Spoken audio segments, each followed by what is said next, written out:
rencontre au sommet de Piton-Mahau. Ce matin-là, éleveurs et techniciens se retrouvent au milieu des pâturages de cette belle exploitation laitière de la plaine des Cafres. Donc l'élevage Piton-Mahau, donc monsieur et madame Renneville qui nous ont reçus. Donc c'est un élevage basé sur le pâturage, donc ce qui est un peu particulier et qui est très bien conduit. Éleveur depuis plus de 25 ans, Dominique Renneville, son épouse et leur fille exploitent ici sur une quarantaine d'hectares un magnifique troupeau laitier. Débuté avec 10 vaches et aujourd'hui on est à 120 vaches. Ouais, un joli troupeau, oui. Il y a de quoi faire. Avec un tel troupeau, le travail certes ne manque pas. Et pour alléger un peu la tâche, mais aussi pour le bien-être des animaux, les vaches passent la majeure partie du temps en plein air dans les pâturages. C'est un pâturage tournant, que les vaches sont 365 jours d'année en pâture. C'est-à-dire qu'ils rentrent au bâtiment d'élevage que pour la traite le matin et pour la traite le soir. Et puis la journée, ils sont en pâture, comme vous les voyez en haut là, et ils redescendent le soir pour la traite. Donc l'avantage c'est pour vous et pour elles aussi, quoi. Exactement, ils adorent la pâture, elles aiment bien, ils trouvent un certain confort dans la pâture, quoi.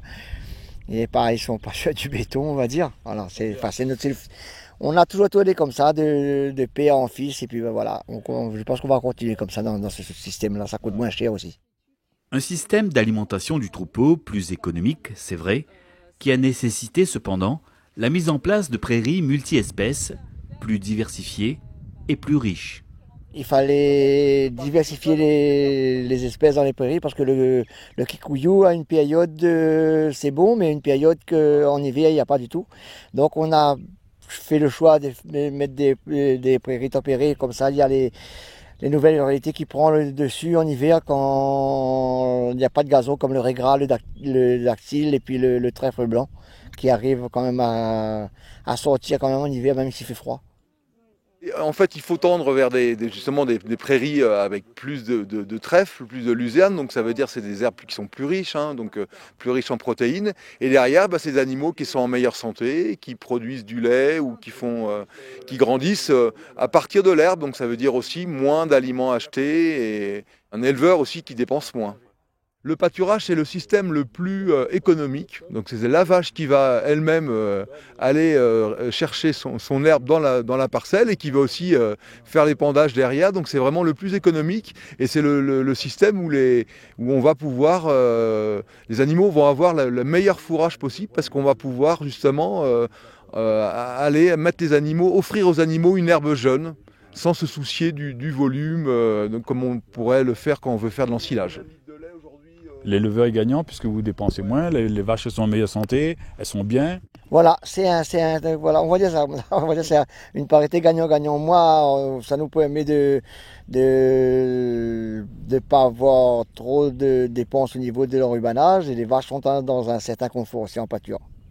Comme il fait beau toute l'année, pratiquement, en période de cyclone, ils restent en bâtiment par contre. Et là, elles produisent un meilleur lait, j'allais dire. Peut-être pas un meilleur lait, mais enfin, je veux dire, on n'a pas recours tellement à l'aliment en granulé. C'est-à-dire que quand les pâtures sont de bonne qualité comme ça, on diminue l'aliment, ça nous permet de faire des économies surtout sur l'aliment.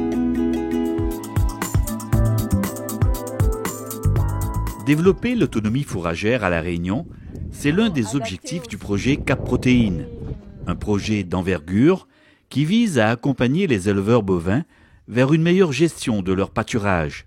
Une thématique importante, présentée ce matin-là sur le terrain.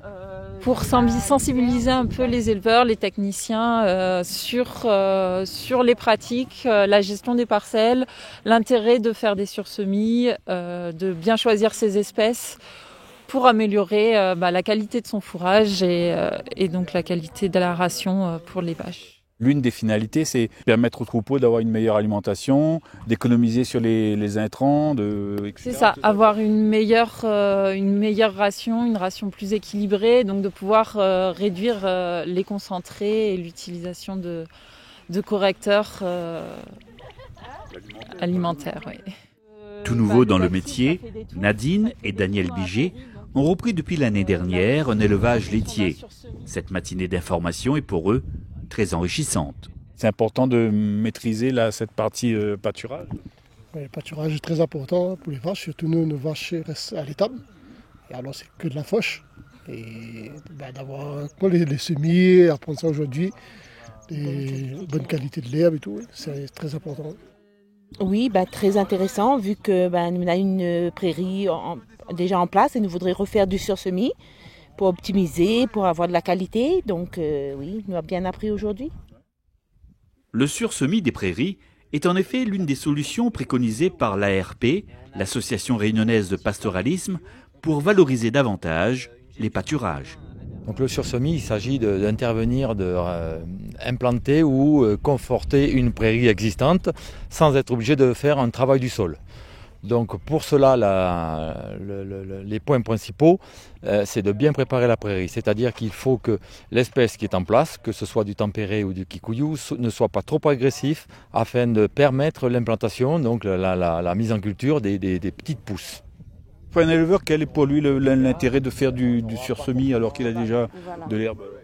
Alors l'intérêt du sursemis, c'est de rapporter justement des espèces complémentaires à celles qui existent. Donc des espèces complémentaires, ce peut être soit des graminées, donc en dehors du kikuyu, et des légumineuses. Donc d'assurer un mélange qui va permettre une productivité, on va dire, plus homogène sur l'année. En concurrence où majoritairement on est sur du kikuyu sur la plupart des parcelles, quoi.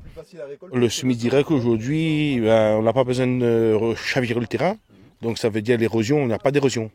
Et donc derrière, comme le fait qu'on remet, on ne détruit pas tout vraiment notre prairie. Donc derrière, on ramène de la valeur où il y a des manques, où c'est clair, la parcelle est claire. Donc derrière, on la ramène du tempéré. Et du coup, au niveau quantité de bottes à l'hectare, on a plus. Donc c'est surtout ça le semis direct. Que tout le monde est gagnant, quoi. Oui, tout le monde est gagnant, même la vache, quoi. Jusqu'à la vache. En tout cas, vous êtes fiers d'être éleveur. Oui, c'est bon, c'est un métier comme tous les autres, on a choisi ça, donc on fait vraiment avec passion, quoi. La gestion de l'herbe, c'est pas si simple que ça. Hein. Il faut tous les jours aller voir ses parcelles, voir la hauteur d'herbe. Et selon la pousse de l'herbe, il faut prendre des décisions. Je vais sortir une parcelle de mon pâturage, je vais la faucher. Ou au contraire, si la croissance diminue, je vais remettre des parcelles dans le pâturage pour les animaux. Ou aussi, il faut faire attention sur la fertilisation. Il y a plusieurs paramètres à respecter pour qu'une prairie pâturée soit bien gérée. Mais c'est possible. C'est possible, tout à fait possible. Et là, M. Memrenville le prouve et c'est pour ça qu'on souhaitait organiser cette porte ouverte chez eux.